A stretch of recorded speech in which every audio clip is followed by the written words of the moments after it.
I know as a golfer, I'm like, there's no safer sport than being out on the golf course.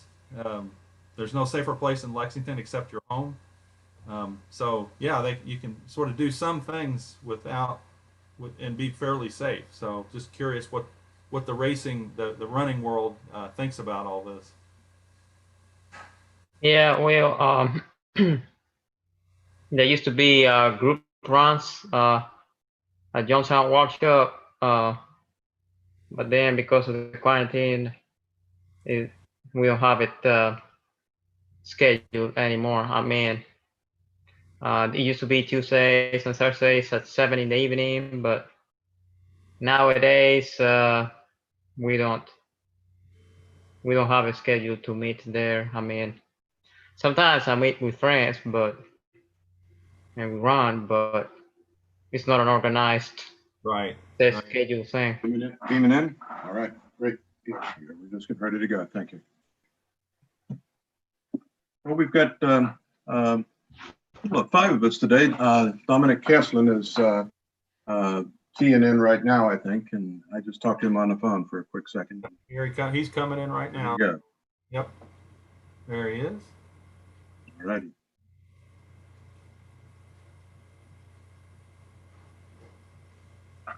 Hello. Morning, Dominic. Good morning. Morning. We are live, Dominic. Chattering here for a few minutes to let everybody kind of start joining in. It's Facebook. been a week that began with a focus on youth, but it was much younger youth than the folks we'll be with today. Last weekend was really kind of beautiful and special. We had some first communions on the Sunday masses, and it's just delightful to see the little boy and a couple girls all dressed up, their parents so proud, and family in, and the congregation reminded of one of the staples of our spring season. That it's really such a wonderful spiritual boost to seeing the little ones with first communions. And of course, that's all in a fairly chaotic way right now. We're looking at the primary time for the groups from school and CCD to make their first communion in mid-October. But we're gradually working our way along with particular individual situations, a family getting ready to move, children very much ready, very eager. And, we talk it through and take them each situation on an individual basis. But, we're just glad to have that special celebration and one more boost in the midst of sort of it's a drudgery time as we just kind of bump along day by day and week by week in the midst of this crisis. But also, trying to do everything we need to do to be church and to minister. With us today are three of our young parishioners, young adults who will be with us and speaking about ministry to peers and to those who are a bit younger. With us is Dominic Kesslin, who will be this upcoming school year will be a focused missionary, and I think he'll be at the University of Tennessee in Chattanooga.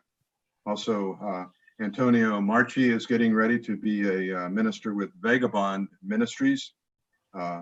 And Emma Backman Johnson has served with NET. She's been a vibrant in living her faith and very much involved in our youth ministry here and a variety of other missionary activities, most of them focused on youth. So we're glad the three of you are with us today, and we're looking forward to a good conversation and a chance to be of support to you, but also to let you be of support to us, to offer some inspiration and encouragement in our own spiritual journey. So we won't have, here's number one, here's number two, here's number three of you. We'll be a little more spontaneous, but, with some of the questions, want to be able to give each of you a chance to speak a little bit about your life, your spiritual journey, and your approach to the upcoming year with regard to ministry and what your walk with the Lord is like. So, variety of ways to go at it, and maybe just ask if each of you to introduce yourself and and to give sort of like an indication of how you got to the point where you desired to give a year of your life to Catholic ministry. So, Emma, you want to go first? Sure. So my name is Emma Bachman Johnson, and currently I'm studying full-time online through Catholic Distance University. So hopefully by the end of 2020, I'll have my bachelor's in theology, which I'm pretty excited about. It's been a long time coming. So yeah, right now I'm mostly studying and working and involved in different things at the parish. When I graduated high school, I studied in community college for a year and continued to be active with youth ministry at my parish in Illinois, where I was living. And then I went on to spend a year with Net Ministries, which I guess I can maybe talk more about later. And after that, I continued studying. And then I was discerning with the Dominican Sisters in Nashville for a little over 2 years, and then came home, and I'm just continuing to, as I said, study and discern where the Lord's calling me. So that's a brief introduction. Background did you have that, even, after the year or two after high school, you were on fire and ready to be involved, say, with Net and things like that? How did that sort of develop?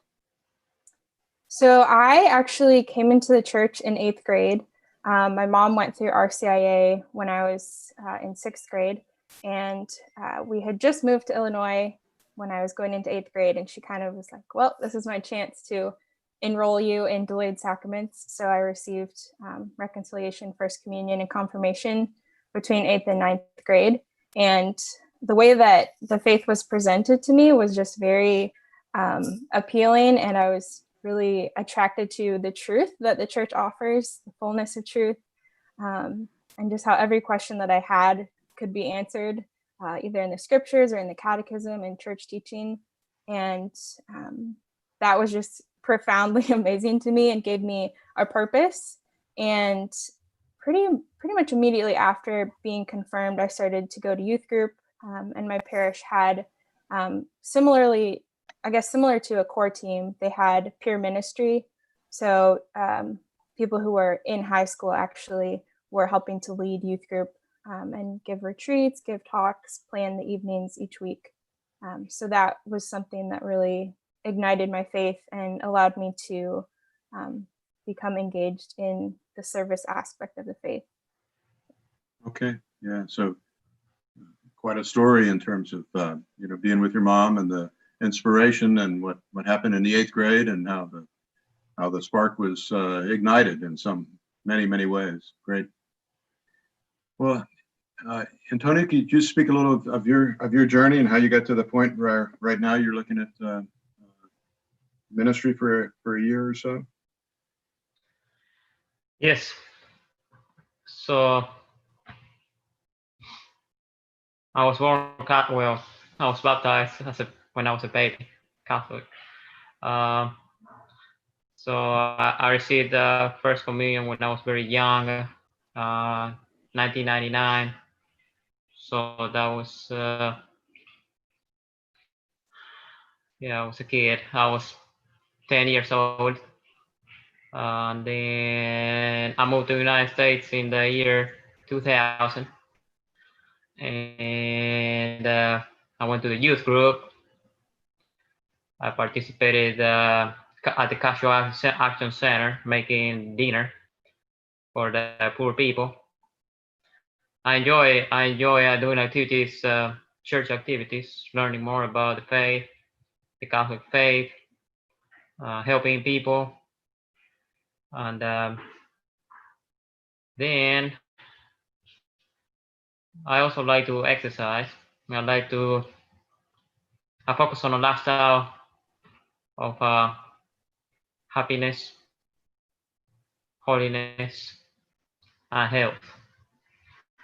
So I try to live that. I'd like to encourage people to do that. I went to Berea College. I got my degree in physical education and health. Then Morehead State University, I got my degree my master's there, physical education. I taught part-time at St. Mary's School for the Diocese of Lexington. Well, that's in Paris, Kentucky. Paris, okay. Part-time substitute teacher for St. Peter and Paul and Lexington Catholic. I could only work for 1 year. Well, but at the same time, I was involved in Bible studies. I participated in the Bible studies at the Newman Center, and I was lecturer at. Well, I continue to be lecturer at St. Paul Spanish Mass there at Christ the King. Recently, Christ the King because I moved to another house. My house is very close to Christ the King now, so I like to walk there. So then, well, yeah, that's a little bit about a few years ago. So I could only work for 1 year because of my visa, international student visa, as a part-time physical education teacher. And well, so Glen Mary, I joined Glen Mary with a religious visa. One of the priests, he asked me about my activities, my life, and I said, he said, you know, yeah, you like to help people, you like to be involved with activities of the church and all that, and you know, that's a lifestyle. You live like a brother. Yeah, I think you would be a good brother. Okay, so I tried that. I got my bachelor's in theology, Brescia University. I enjoyed the mission work in the rural areas. I enjoyed the work in Blakely, Georgia, quite a bit. In Georgia. Blakely, Georgia, yeah, Southwest Georgia. Yeah, a lot of very nice people. A lot of activities I like to do with ministry, outreach, evangelizing, teaching confirmation class. There was a truck 1 mile from the house I could use anytime I wanted, so I ran to the truck, did workouts there. Every place was close walking distance. I like to walk places and shop for groceries. So it's a very good lifestyle, very good lifestyle. So, well, formation, I continued in formation. Part of it was a novitiate in Cincinnati, Ohio. But part of it was in St. Maynard, Indiana, doing studies. Well, living the community life and doing studies. I had to drive to Owensboro to take classes from St. Maynard to Owensboro. And then, yeah, but after much discernment, I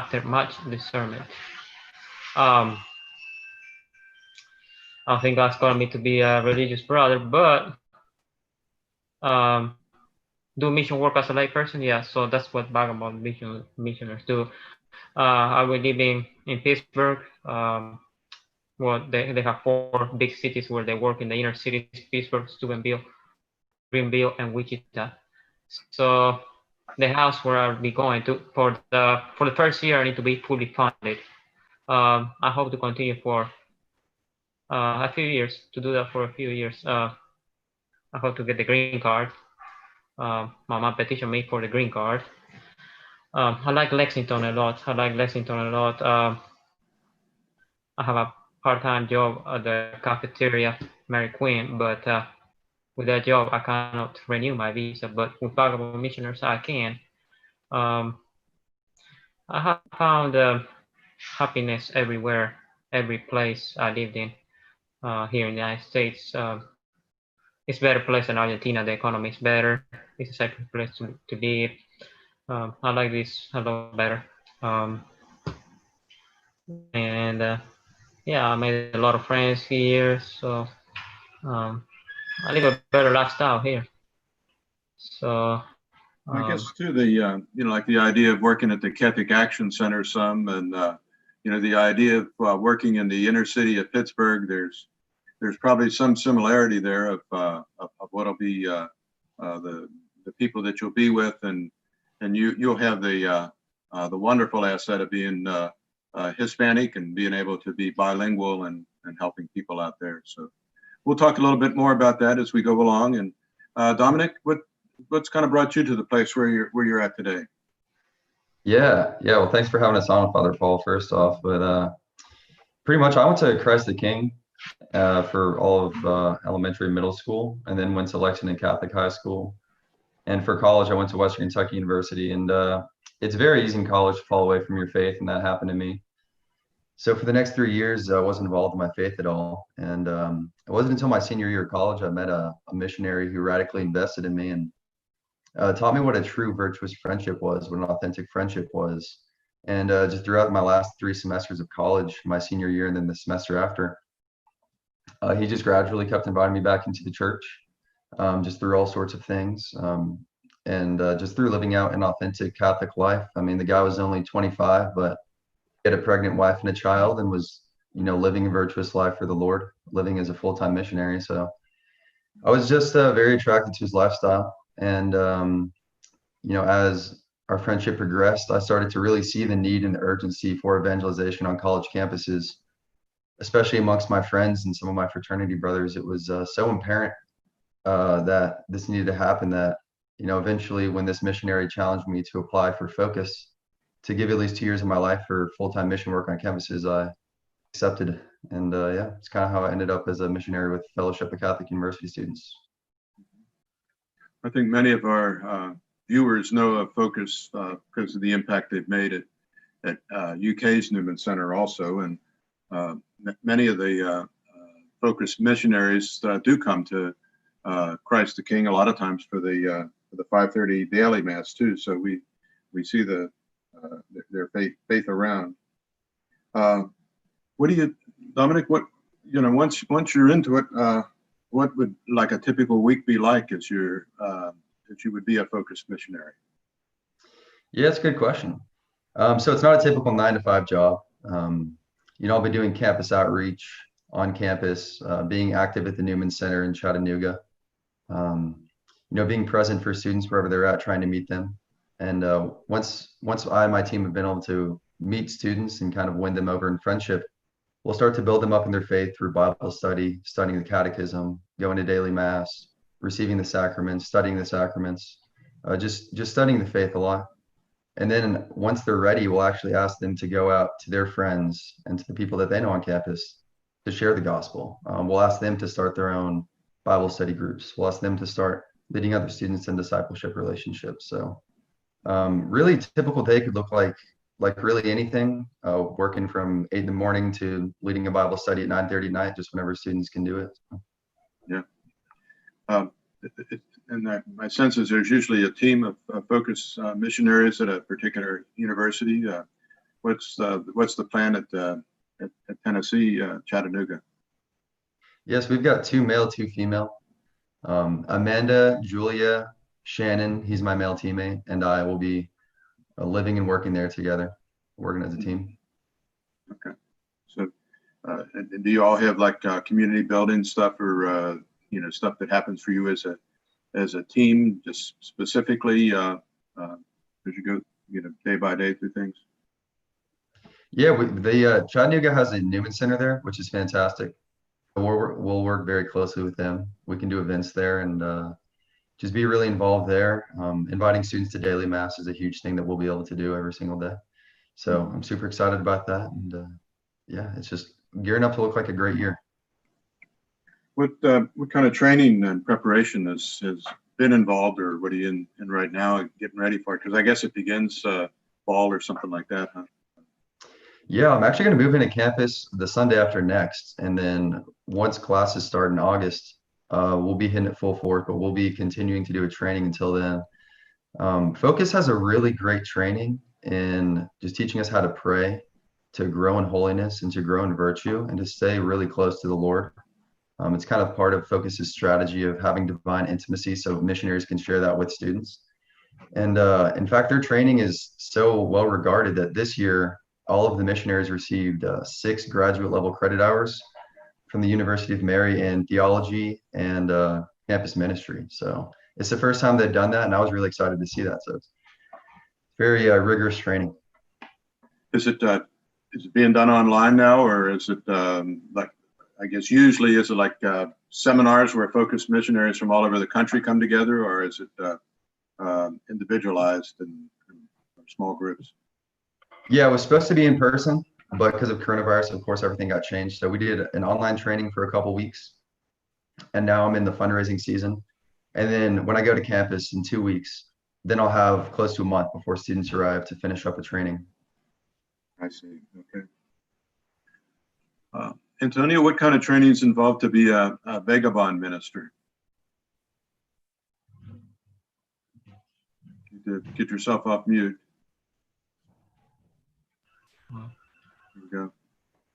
Antonio, what kind of training is involved for you? Yeah, so August 3rd is when the training is gonna start. Yeah, there in Pittsburgh. So August 1st, I'm gonna be moving to Pittsburgh, and August 3rd, the training is gonna start. So yeah, one of the things is boundaries. They're gonna teach us about boundaries. You know, we can help the youth, but you know, there are boundaries. You know, we need our own time too. You know, we cannot be 24 hours a day, 7 days a week. You know, we cannot be at their service. You know, I mean, you know, there are boundaries. So and then, well, yeah, those are gonna be, that's one of the things. But then yeah, and then the way they behave, you know, they're gonna present some scenarios also, and how to deal with some scenarios, some things that may happen. So I'm gonna find out about that August 3rd, starting August 3rd. Mm-hmm. Now, if we're talking about, say, inner city Pittsburgh. You got, yes, out in town. So is there like the projection that you'll be working with youth who are homeless? Yeah, we try to break the cycle of hopelessness. So we try to convince them. We invite them to come to us, to the underground building after school. There are games, there are Bible study, confirmation classes. Well, no, I mean catechism classes. So we invite them, you know, stay out of trouble, and we do service to outreach. You know, help them find jobs. You know, not only spiritually, we don't help them only spiritually, but also as a whole, the entire life, how to live healthy. And you know, if a pregnant woman needs to go to a doctor, we take her to the doctor. Yeah. So things like that. So there's some of them just live on the streets too. Is that correct? You know, Pardon? Would some of them be homeless? Some of the youth. I don't know about homeless, but maybe there's only one parent in the house. Yeah. Yeah, things like that. Yeah. Sure. Okay. Yeah. Is there a team who will be part of the ministry? You know, you're part of a team. A group? Yes. There in Pittsburgh, there are 3 area directors. Yeah, because there are 3 different missions in Pittsburgh. So men live in one house, married people live in another house, and well, of the missionaries, men live in one house, married people in another house, women in another house. So the house I'm gonna be living in, we're gonna be 5 men, and then after a few months, one of the men's gonna get married, and he's gonna move to another house. So yeah, so that's part of the community. So you sound like you've been up there already and got a little bit of sense of the lay of the land. Pardon? You've been to Pittsburgh already to see the area and everything? No, I have not been there. No. Okay. I've been to Philadelphia. But no, Pittsburgh. I was in Pittsburgh one time, but it was on the way to New York. I went to the go-karts. I did a go-kart. Very nice indoor go-kart. Yeah, I raced with my dad many years ago, like 2002. Yeah. Well, lots passed since then, huh? Pardon? A lot has passed since 2002. Yeah, a lot of things. Yeah, Yeah, a yeah. lot of things. Yes, yes.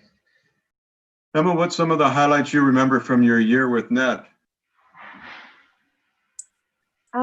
Well, I guess I'd like to talk a little bit about the training first, just since we're on that Sure. theme. Yeah. Sure. So NET Missionaries, which stands for National Evangelization Team, they train, I think it was 5 weeks of training. So the first 2 weeks are more kind of about your personal prayer life, kind of personal formation. You're in a small group of people that you're growing together with, and you're actually kind of away from the world at a retreat center, no phones, and just entering into a life of prayer. And then at the end of the 2 weeks, you're put on a team. In my case, I was on a traveling team, so there were 11 other people on my team with me.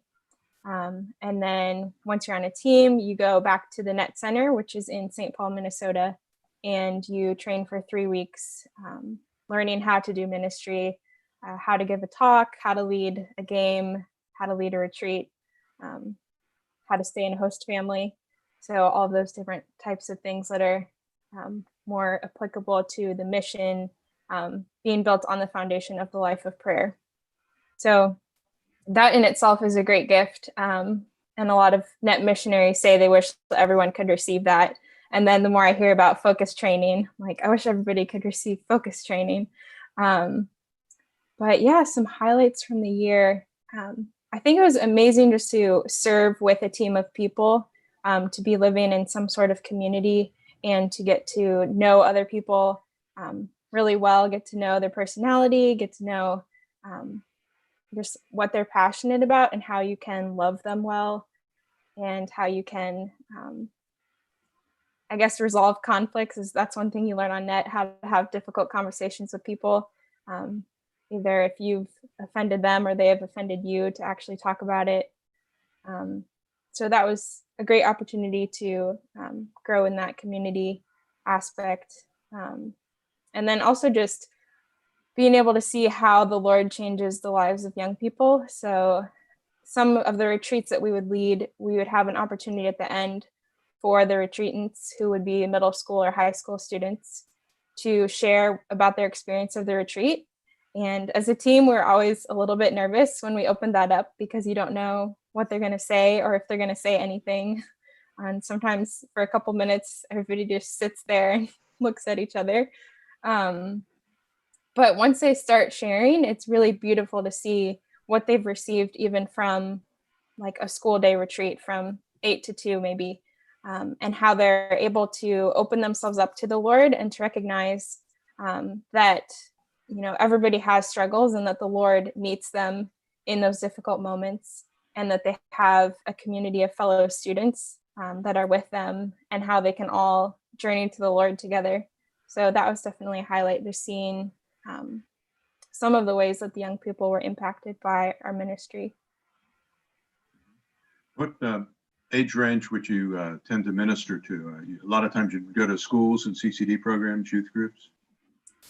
Right. So all of our retreats would be geared toward middle school or high school students. So typically Tuesday through Friday, we would have school day retreats. We would travel every single day, pretty much, be at a different school, different parish.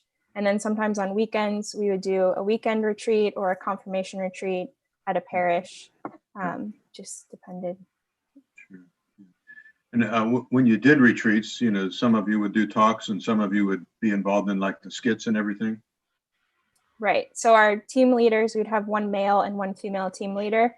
And for each retreat, they would plan. Usually the parish would have already picked which talk they wanted, kind of what theme of the retreat they thought would be best geared toward their young people. And then at the beginning of the year, it was the team leaders, but then throughout the year, it was other retreat leaders from within the team that would say, okay, these two people are going to be in a skit, or this is the drama that we're doing, which would be kind of like a more serious skit that would often have music in the background that would convey a message about God's love for them. Mm-hmm. Were you in some of the skits or have some of the talks that you did? Did you have like a special theme or a special role that you really stands out that you enjoyed? Yeah, I mean, in a sense, I loved that we were all trained to do everything. So being able to do a little bit of each thing. The talks that I gave were we would do a retreat that was a men's and women's session. So I gave the women's session talk called Our Heart's Desire. So that was my main talk that I would give. And then I was also trained in giving the kind of the wrap-up talk, which was just a 10-minute sending forth at the end of the retreat of how do you take what you learned today and live it out. So I really enjoyed being able to give talks. Also just doing funny skits with the team, being involved in different dramas. I wasn't so much a music leader on the team, but being able to participate in that was also a gift. So Sure. You're in the midst of moving towards a degree right now with your studies and everything, and a degree in theology. Do you have some hopes of how you'll be able to put that to use as you move forward in life? yes, definitely. So I'm still just praying about what the Lord wants me to do, but I'm interested in either working in youth ministry or getting a teaching certificate and teaching religion, maybe at the middle school or high school level. So those are kind of the thoughts that I have, but obviously it's up to the Lord and where he leads and what doors open. So Sure. Okay. Antonio, what are your say hopes and fears as you go into this new ministry with Vagabond? Say it again, please. What are your could you speak of hopes you have, or any fears you might have, any concerns? Hopes. What else? Any hopes? Concerns? Yeah, either way. Okay. Yeah, my hope is well to continue the mission. To help people unchurched. Well, to help the youth live good lives, healthy, holy lives, happy, healthy, holy lives, so that they stay out of trouble. I mean, Bible missioners. I mean, we don't force for them to become Catholics. I mean, no, we don't do that. We teach them, but yeah. So yeah, my hope is that by my example, I lead other people to Christ. Bible missions are Christ-centered, so to lead the youth to Christ, that's my hope. Yeah, over 130 unchurched became Catholic. Over 130 youth became Catholic in the 14 years of Vagabond missioners, their ministry. So we work with 400 youth annually at the moment. And concerns, no, no, I don't have any concerns at the moment. No. I continue working with the salary support for the first year. So I'm about to meet with a few more people. I'm almost reaching the goal. I mean, I'm over halfway through the goal. So I'm very happy for that. But I persevere. I stay strong. Continue making phone calls and meeting with people. So yeah, continue working hard with that at the moment.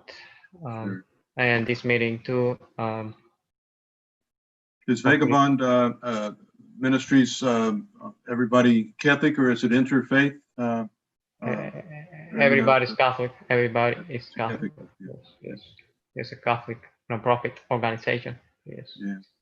One of the things, just to speak to our listeners, one of the things that is involved with being a young person who's going into a ministry like the folks are that are, that we're interviewing, like Antonio and Dominic are entering into, and Emma's been in, is that a challenge for them is to generate some spiritual support and financial support. So as we're together today, we're really wanting to support each of you as you follow the Lord's call and continue your journey of ministry, and but also from your standpoint, Dominic, and Antonio's standpoint, there is a responsibility that you have to generate, some finances that would support you in your ministry. And it's not an easy thing to do these days, when there's not much chance for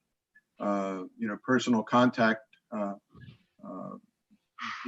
a large scale basis. I think kind of telling the story today is a good start, and these are all noble ministries, and we're not saying one's better than the other. All of them are different, and all of them have pretty much the same purpose of helping youth to get to a better location in their lives. And Antonio, you've had the blessing of being part of our community in Lexington through the Newman Center and St. Paul's and Christ the King, and I think you've been involved with the Knights of Columbus, so you've got some connections already. As a man in your early to mid 20s, I guess, and a chance to talk to some people one-on-one, but also this is an opportunity to get the word out. And if people want to be of support to you in your ministry, the email we've sent out has given some contact information, and we can have some leaflets available that would help people to know the story too of Vagabond Ministries, and to support you. As we're talking, how have your family and your friends responded to your decision to give this big block of your life to ministering to youth in inner city Pittsburgh? Yeah, they support me, and they think it's great. They think it's great. Well, some of them cannot support me, but because they don't have a job at the moment, the job is very low wage, but they're in favor of it. Very supportive, optimistic. Good. Yeah, good. Now, you spoke of your dad earlier. Is your family around Lexington, or another part of the country? My mom and my brother. I live with my mom and my brother. I see. Okay.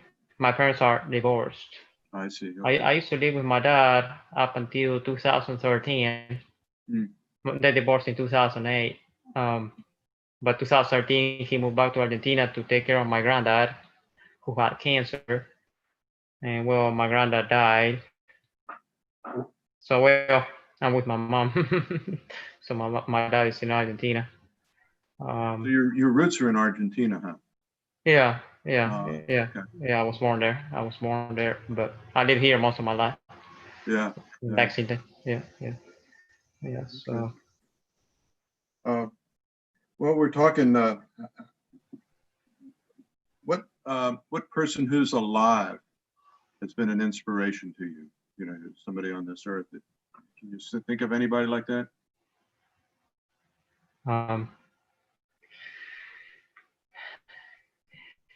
Yes. I have a friend who also runs. He ran with me many years ago.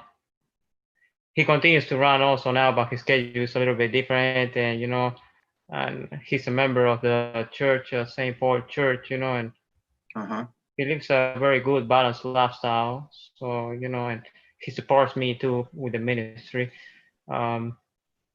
So yeah, I like that. That friend of mine, I think he would probably be a saint. So. All right. Yeah. November 1st will be his feast day.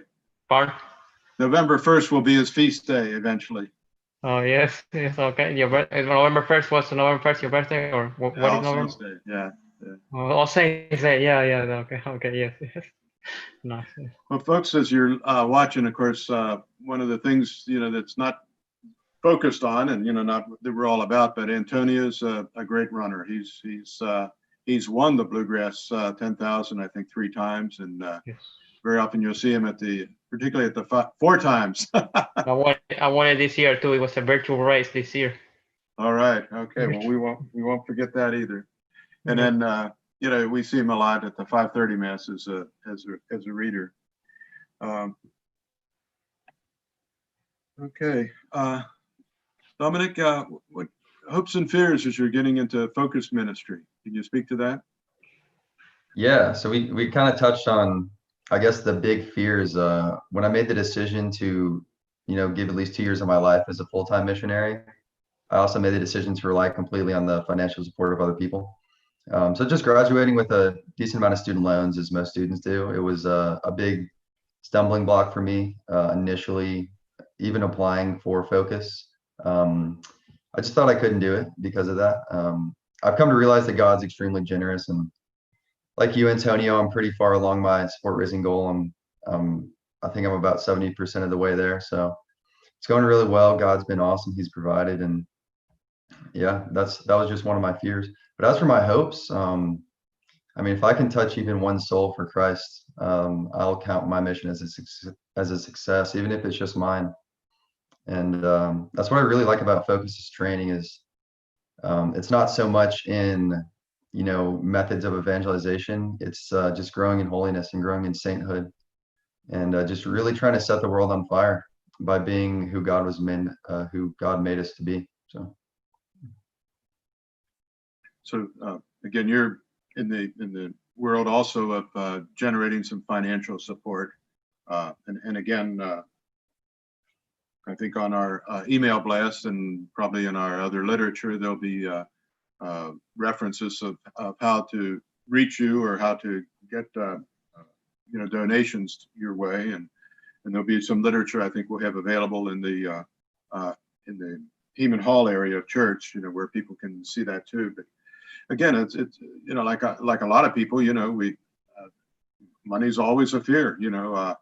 I bet every pastor of every church in the world is worried right now about our collections aren't what they used to be. When everybody, when we had a full church. And many people are worried about their jobs these days or how to make ends meet. Money's an issue, and certainly entering into this ministry and being an effective generator of money, but also not pushing too hard and all that. It's a delicate balance, I know, and so I can appreciate the situation you guys are in. And again, I think as we have this program, we want to say all these programs are a ministry that you're involved in are great, and we don't want to say one's better than the other, but for one reason or another, somebody might connect with the vision of one ministry, or even the personality of a person, and or have a different history, and that's all fine. Just as we have a variety of ministries, just like we have a variety of parishes, and a variety of just about anything in life. So the viewers can make their choices. And the bottom line, though, is with each of you,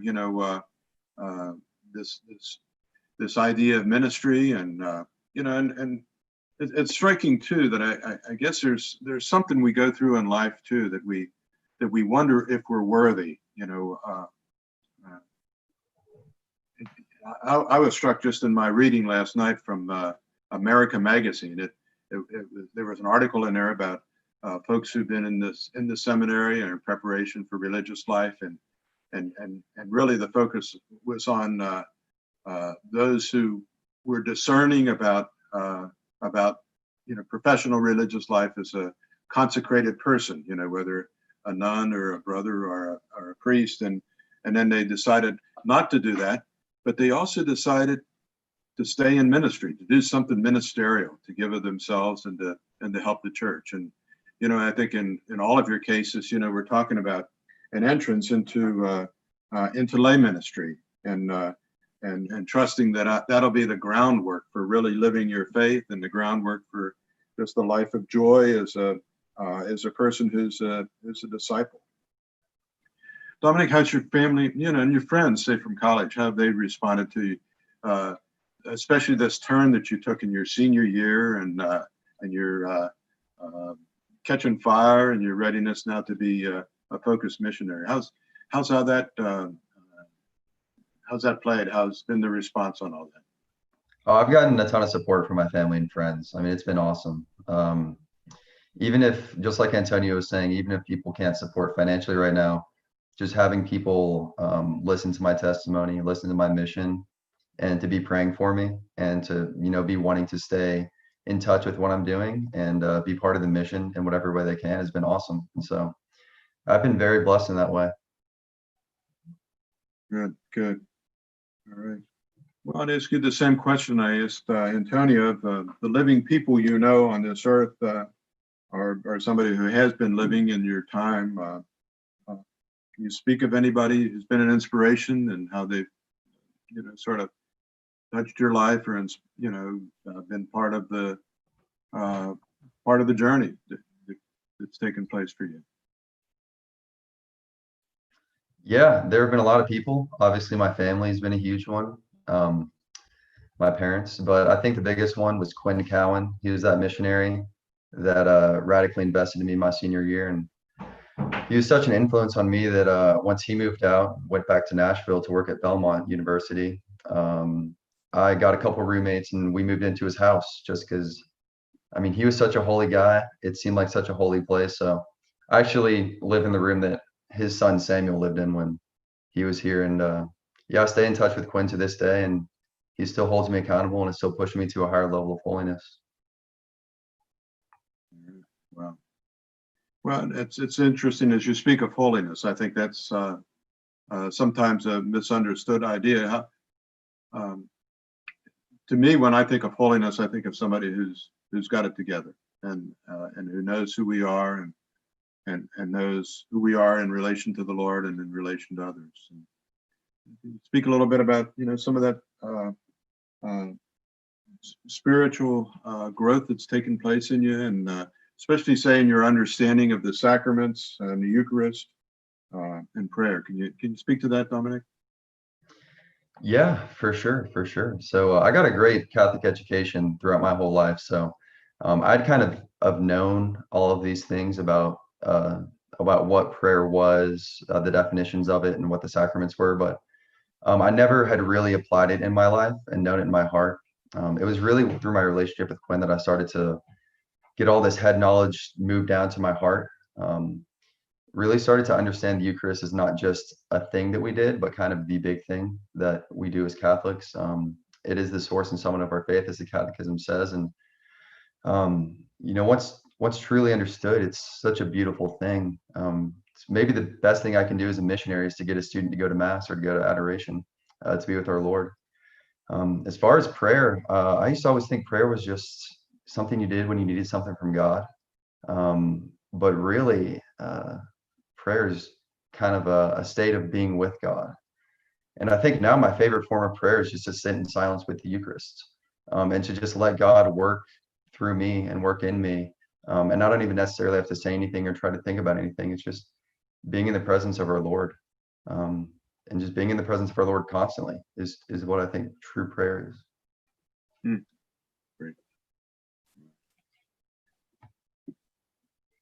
Recently, well, it was in fact this last weekend as I preached, I reflected on the difference between having childish faith and childlike faith. And part of being an adult is to have an uncomplicated faith where we would just know that God's with us and life is good and that we're all brothers and sisters, as small children know. And it's not that childish faith that's sort of like a magic faith. And I think part of the journey to adulthood, the journey all of you guys are making, it seems in a pretty gracious way. It seems like you're making that transition from the childish faith that that can get A's in religion, but and is part of your head knowledge, and integrating it much more in the totality of you as you're getting into the adult phase. Let me check. Tim, do we have any, Deacon Tim, have any questions come in or anything you'd like to offer at this particular point? I haven't seen any questions come in. I have posted for Antonio and Dominic, the websites where people can go. So again, as you said, it was in our email that went out, but also it's posted in the comments on Facebook, and I will get them over to the YouTube chat as well. But I guess the one question I would like to all three, if we have time here, the thing that I always, you both, all of you alluded to it. I think all of you alluded to, you grew up in the faith, but in a lot of ways it was sort of head faith. It was, learning the teachings and so on, but it didn't make it much into your heart. And that was my experience too, actually. And it wasn't until my senior year of high school when I hit a retreat that suddenly the world kind of changed for me. So I'm curious, as you minister to young people, if you even in your limited ministry to this point, how do we get that message across about, it's not about the rules or the doctrines just for the doctrine's sake, that Jesus is real and alive and he wants to have a relationship with us. I'm just curious how you guys see that in your ministry, trying to break through the cultural message that kids are getting every day, and how that plays out in what you've seen in your ministry. Take your pick. Whoever wants to go first on that one. I think that the biggest thing is just kind of, as Dominic said, establishing a life of prayer. So for young people today, this is more difficult than it's ever been for me, because of all the distractions that they have, all of the social media outlets, TikTok, Instagram, Snapchat, everything that's constantly bombarding them and trying to get their attention. I was recently watching a video on that, on what is winning your attention, and so often for young people it's social media. So I think one of the biggest things is, faith. First, you have to pray that they receive the gift of faith, and pray for them and pray with them, and be an example of having that intimacy with the Lord, so that they have something to see and to strive after. And then teaching them to set aside the distractions, even if it's okay, you're going to actually turn your phone off for 10 minutes and try and sit with the Lord, or teach them to read the scriptures, teach them Lectio Divina, so that they can reflect on the Word of God and be more open to how he's speaking to them individually. I think that's a big thing. So yeah, being a witness, setting aside distractions, learning to pray, and to just, what does it look like to be with the Lord? Because even for myself, sometimes that's difficult with everything going on in the world. So what is it like to really just sit and to be loved by him? Great. Oh, thank you. Dominic, how would you respond to that? I agree with Emma wholeheartedly. Yeah. Prayer, growth in holiness, to really become the people that God wants us to be, to become saints. Those are the people who change the world. And it's really, we definitely have a part to play in it, but we do the work and then God's fruitful with it. So, just growing in a life of holiness is really the best thing we can do to reach people. Yeah. Let them see the joy and the peace, right? Medium's the message, yeah. Yeah. How about you, Antonio? Any other thoughts there on how we reach into the cultural? These kids are getting bombarded every day with a whole different message than we want to give them. Yeah, I mean, Emma explained it very well, a lot better than I would have explained it. Yeah, prayer was the main thing that I was gonna mention, and she had the Lectio Divina. There are steps to the Lectio Divina. You read, you focus on a passage, and you see how you change your life, how you live. So yeah, that's a little bit of what I have to say. Okay. Excellent. Excellent. Thank you, guys. Ready. Well, guys, thank you so much. Part of what's going on with the program too is that I think there's the understanding we need to have, all of us, that a good organization, a good ministry organization, wants to help those who are participants to be responsible. So it's like, whether it's NET or whether it's Focus or whether it's Vagabond Ministries, it's not just saying, well, if you want to take a year and sort of get your life together, come join us and be a missionary. It's kind of like saying, this is really important, and we want you to be trained, and we want you to, in a sense, to invest yourself in this. And so, we'll support you to some extent, but you gotta raise some money to help the ministry too, so that we can keep on moving. So again, part of what we're doing today is just laying it out in a pretty honest and straightforward way that, these guys, they all need to be supported as these two men are ready to enter into giving at least a year of their life to ministry. So whatever we can do to help them is really important. Meanwhile, we hear their message, and those of us who are parents and grandparents, and we want to ask the question of, well, what's the hope for the future? What kind of qualities would I want to engender in my children or my grandchildren or my nieces and my nephews? We've got three wonderful examples here in Antonio and Emma and Dominic, and we're grateful for you're sharing your spiritual journeys and your witness. Hey, Father Paul. Something come in? Interruption, but I do have a question. Katie asked, would Antonio or Dominic be willing to meet with potential supporters in person or via Zoom? And how will they share their mission work experience and growth with us? So I guess that's the question. And I suspect the answer is yes. So probably the next question is, how can we put them in touch with Antonio or Dominic specifically to ask those questions about what they'll be, how they can support them and have a sort of a one-on-one type conversation. Guys, jump in. Yeah, you can email me, or I assume Antonio also has an email. I guess those got sent out probably with the email to the parish. That would be the best way to reach me, through my email. Okay. You're capable of setting up a Zoom and all that stuff too, to talk with? Yep. Yeah, me. Yeah. I mean, if they want to meet through Skype, or if they want to meet one-on-one, most people are met one-on-one, either at a restaurant or at their house or at my house. I'm gonna meet someone at the park today. One person I met through Skype. Had a meeting through Skype. Antonio, what's the best way for somebody to reach out to you? Just to call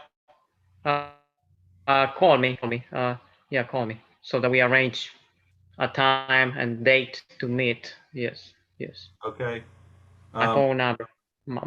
Yeah. Go ahead and give your phone number if you're okay with that. Just put it out there and let people. Yes. Go ahead. Yes. Yeah, my phone number. Yeah. That would be good. Yeah. But I'm saying I don't have it. Can you go ahead and say it? Oh, send it. Oh, okay. There. Okay. The creature of a cell phone. He doesn't know his own phone number. There it is. Okay, you got it. All right. So I've got it here. I'll put it into the chat so everybody can see it on Facebook over there. Nice. Good. All right. Well, okay, today's a program that's pretty much, guiding us into the future. Next week's program will be back on its regular time at 10 o'clock. And the focus will be a little more on the past. We'll be looking at the life of our community of Christ the King as it was developing in 1945. It's leading into our commemoration of the very first Mass of the community of Christ the King parish on July 22nd of 1945.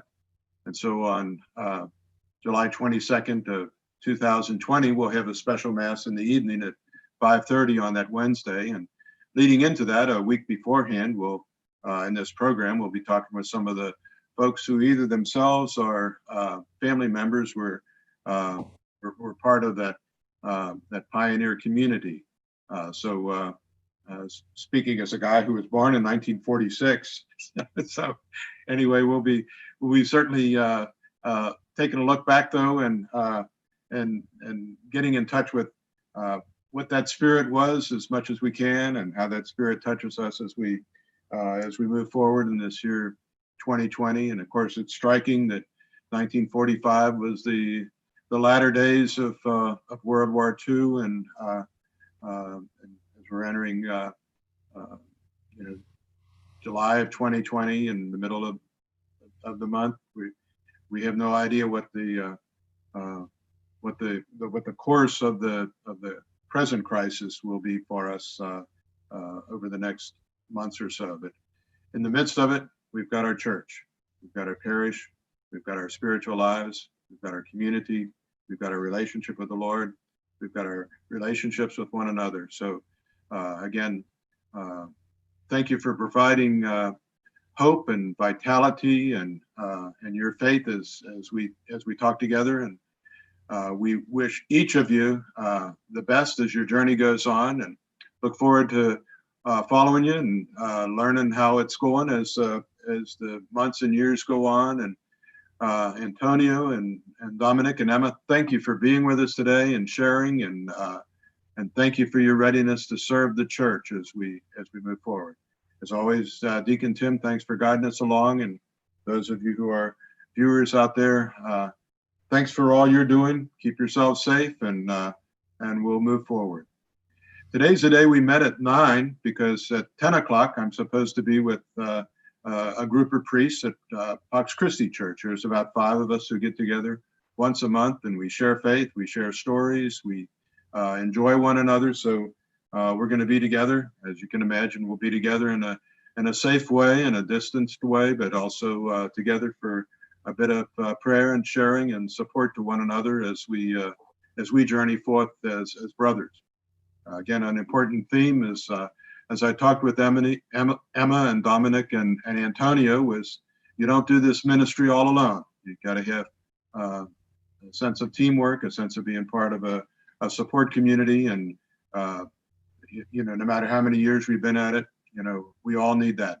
Just as you need friends, and you need family, and you need people who are in your corner and know you pretty well, and want the best, and encourage and challenge. We all need that. So let's be grateful for those who are our best friends and our challengers and our encouragers, and let's be grateful for our God who guides us along. So we'll end with a sign of the cross as we open ourselves to the power of Jesus. In the name of the Father, and of the Son, and of the Holy Spirit. Amen. God bless you all. Thanks for being with us today. Thank you.